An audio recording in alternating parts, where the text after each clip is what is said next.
Ini betul 2 minit ni pergi apa tu? Pada rumah Mi sampai sini kejap lah. Dah.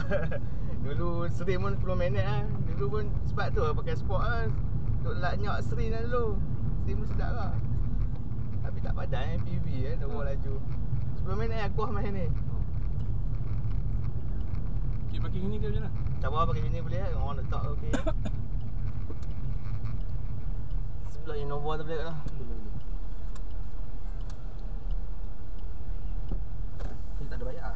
Ni tak, ini majlis tapi tu dia tak tulis pun yang petak tu. Ha? Oh ya, taman ni lah untuk main taman lah. Bismillah.